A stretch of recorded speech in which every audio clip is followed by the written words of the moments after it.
అందరికీ హాయ్ అండి. ఈరోజు సఖీ వంటగదిలో బియ్యం వాడకుండా అప్పటికప్పుడు ఈజీగా ఇలా టిఫిన్ చేసుకొని తిన్నారంటే మీకు కావాల్సిన పోషకాలు అందుతాయండి. ఇక్కడ నేను ఒక ప్లేట్ తీసుకొని ఒక కప్పు సోయా బీన్స్ తీసుకున్నాను. సోయా గింజలు తీసుకుంటున్నానండి. చిన్న కప్పుతో తీసుకుంటున్నాను. ఒక కప్పు వీటిని అనుములు అంటారండి. ఒక కప్పు తీసుకున్నాను. మీకు ఉంటే తీసుకోండి. ఒక అరకప్పు రాగులు తీసుకున్నాను. మీరు రాగులు ఒక కప్పు అయినా తీసుకోవచ్చు. ఒక కప్పు సాబుదానా తీసుకోవాలి. ఈ సాబుదానా వేయటం వల్ల మెత్తగా చాలా బాగా వస్తాయి. మీరు తినే కారాన్ని బట్టి ఇవి కారం ఎండుమిరపకాయలు వేసుకోవాలి. నేను ఒక 5-6 వేసాను. ఇవి ఎండు జీడీలు అండి. అంటే మనము మామిడికాయలు ఆవకాయ కొడతాం కదా, లోపల జీడీలు అనేటివి మనం పడేస్తాము. అలా పడేయకుండా వీటిని ఎండబెట్టుకొని ఇలా స్టోర్ చేసి పెట్టుకుంటే వారానికి ఒక్కసారి వాడుకున్నా కానీ మనకు కావాల్సిన విటమిన్ B12 దీంట్లో పుష్కలంగా ఉంటుందండి. ఇవి ఇలా వాడుకోవాలి. నేను అది కూడా వీడియో చేసి పెడతాను కావాలంటే. వీటిని అన్నింటినీ ఒక గిన్నెలోకి వేసుకొని మంచిగా కడుక్కొని నీళ్లు వేసుకొని నేను నైట్ నానబెట్టాను. నెక్స్ట్ డే మార్నింగ్కి చక్కగా నానిపోతాయి. ఇదేమి పులియని అవసరం లేదండి. ఇలా చేసుకుంటే సరిపోతుంది. ఇలా నెక్స్ట్ డే చక్కగా మార్నింగ్ చక్కగా నానిపోయినాయి కదా, ఇలా నానిన వాటిని ఒక మిక్సీ జార్ తీసుకొని మిక్సీ జార్లోకి వేసుకోవాలి.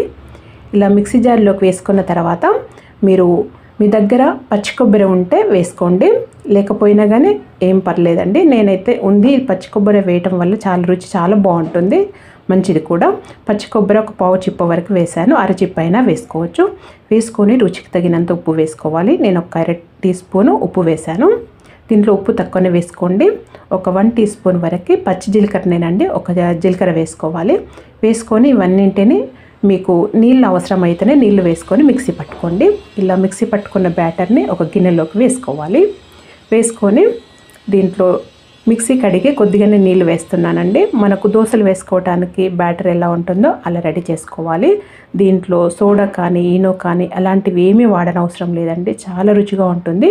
మనం సగ్గుబియ్యం వేసాం కదా, చాలా బాగా వస్తుంది అప్పటికప్పుడు వేసుకున్నా కానీ.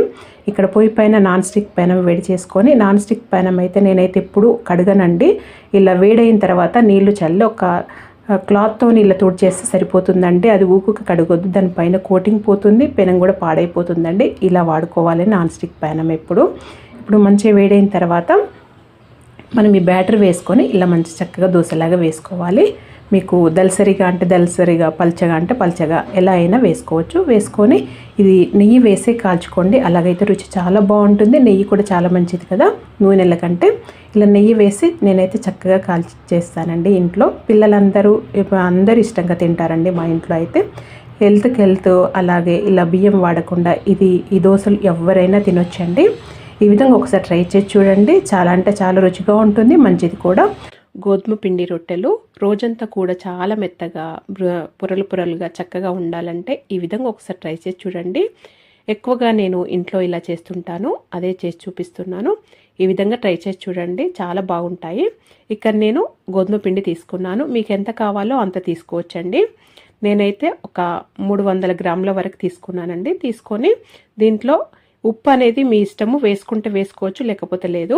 నేనైతే ఒక పావు టీ స్పూన్ ఉప్పు వేస్తున్నాను. వేసుకొని ఇలా కలుపుకోవాలి. పొడిపిండిని కలుపుకున్న తర్వాత దీంట్లో నీళ్ళు ఎంతైతే పడతాయో కొద్దిగా వేసుకుంటూ ముద్దలాగా మంచిగా కలుపుకోవాలి. కొద్దిగా వేసుకుంటా కలుపుకోవాలండి నీళ్ళు. వేసుకున్న తర్వాత ఇలా ముద్దలాగా కలుపుకున్న తర్వాత ఒక 1 టీ స్పూన్ నూనె వేసుకొని ఒక 4-5 నిమిషాలు నేను చూపిస్తున్న విధంగా ఈ బేసన్కి ఇలా అనుకుంటూ గట్టిగా ప్రెస్ చేస్తూ పిండిని కలుపుకోవాలి. ఇది ఇలా కలుపుకుంటేనే చపాతీలు అనేటివి రోజంతా కూడా మెత్తగా చాలా మృదువుగా ఉంటాయి. ఇలా కలుపుకోవటమే మెయిన్ అండి. చూడండి, ఈ విధంగా ఒక 4-5 నిమిషాలు ఖచ్చితంగా కలుపుకోవాలి. కలుపుకొని ఇలా పెట్టుకొని మూత పెట్టేసి ఒక అరగంట సేపు అయినా పక్కన పెట్టేసుకోవాలి. అరగంట సేపు ఈ పిండిని నాననిస్తే చాలా మృదువుగా చక్కగా వస్తాయి పొంగుతూ. చూడండి, నేనైతే ఒక అరగంట సేపు అలా పెట్టాను. 1 గంట సేపు అయినా పెట్టుకోవచ్చు. మనము ఈ చపాతీలు చేస్తామనగానే 1 గంట ముందు నానబెట్టుకుంటే ఇలా సరిపోతుందండి. అరగంట అయినా పర్లేదు. తర్వాత ఇలా తీసి మళ్ళీ ఒక 2 నిమిషాల పాటు ఇలా కలుపుకున్న తర్వాత చక్కగా చాలా సాఫ్ట్గా అయిందండి పిండి. ఇప్పుడు చిన్న ఉండలుగా చేసుకోవాలి. మీకు ఎంత సైజులో కావాలో అంత ఉండలుగా చేసుకోవాలి.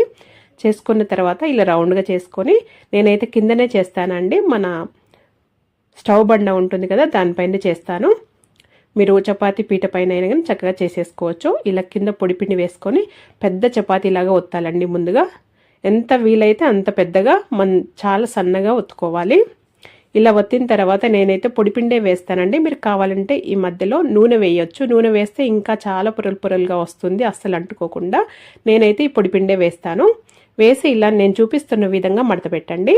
అలాగైతే పొరలుగా చక్కగా వస్తుంది.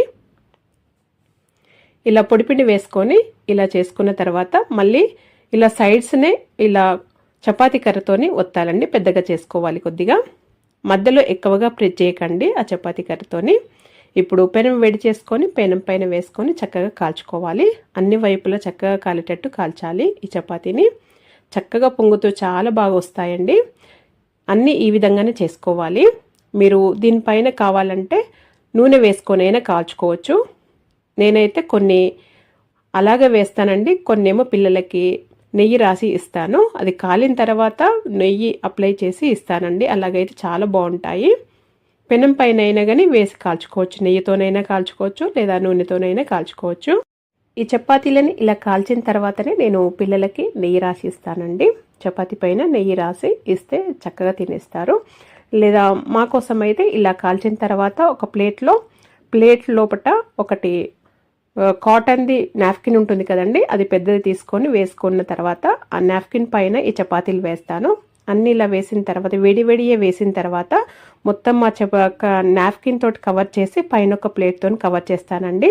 హాట్ బాక్స్లో పెట్టకుండా కానీ ఈ విధంగా స్టోర్ చేసి పెట్టుకుంటే రోజంతా కూడా చాలా మెత్తగా చాలా బాగుంటాయండి. నేనైతే ఇలాగే చేస్తాను ఇంట్లో. మీరు ఉదయం చేసినా కానీ నైట్ చేసినా కానీ రోజంతా కూడా చక్కగా చాలా సాఫ్ట్గా ఉంటాయి. మీరు కూడా ఒకసారి ఖచ్చితంగా ఈ విధంగా ట్రై చేయండి. మరి మీకు కనుక ఈ వీడియో నచ్చినట్టయితే లైక్ చేయండి, షేర్ చేయండి, సబ్స్క్రైబ్ చేసుకోండి. Thank you for watching.